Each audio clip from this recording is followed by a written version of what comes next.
এছাড়া মহাপ্রাচীরের নিচে অনেক গোপন সুড়ঙ্গ তৈরি করা হয়েছিল, যেগুলোর মাধ্যমে সৈন্যরা এক জায়গা থেকে অন্য জায়গায় যেতে পারে এবং এগুলোর পথ শুধুমাত্র তারাই জানত। চীনা সরকার অনেক সুড়ঙ্গ আবিষ্কার করলেও আজও হাজার হাজার সুড়ঙ্গ রয়েছে যেগুলির প্রবেশ ও বেরোনোর পথ কেউ জানে না। এই সুড়ঙ্গগুলির মধ্যে বহু গোপন তথ্য আজও লুকিয়ে রয়েছে। তাহলে ভাবুন, এত বড় ও মজবুত প্রাচীর থাকা সত্ত্বেও একে অনেকেই ব্যর্থ প্রকল্প বলে মনে করে, এবং এর কারণ হলো এই প্রাচীর থাকার পরও মঙ্গল এবং অন্যান্য বিদেশি আক্রমণকারীরা চীনে হামলা করতে সক্ষম হয়েছিল। ত্রয়োদশ শতকে বিশ্বের সবচেয়ে ভয়ঙ্কর শাসক চেঙ্গিস খান এই প্রাচীর অতিক্রম করে চীনে প্রবেশ করে।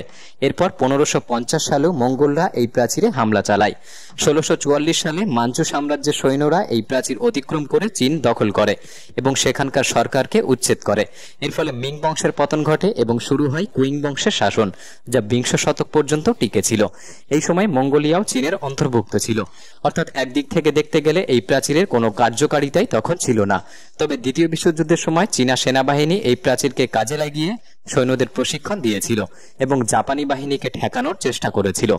যাই হোক, সব মিলিয়ে চীনের ইতিহাসে এই প্রাচীরের গুরুত্ব অনেক। আজও প্রতি বছর 1 কোটিরও বেশি পর্যটক এই প্রাচীর দেখতে চীন সফর করে। হাজারো রাজত্বের পতনের সাক্ষী, লাখো প্রাণের বলিদানে দাঁড়িয়ে থাকা এই প্রাচীর শুধু ইট আর পাথরের গাঁথুনি নয়, এটি এক জীবন্ত ইতিহাস। ভিডিওটি কেমন লাগলো কমেন্ট বক্সে লিখে জানাতে পারেন। ভিডিওটি ভালো লাগলে একটি লাইক করতে পারেন। তাহলে দেখা হচ্ছে পরবর্তী নতুন একটি এপিসোডে।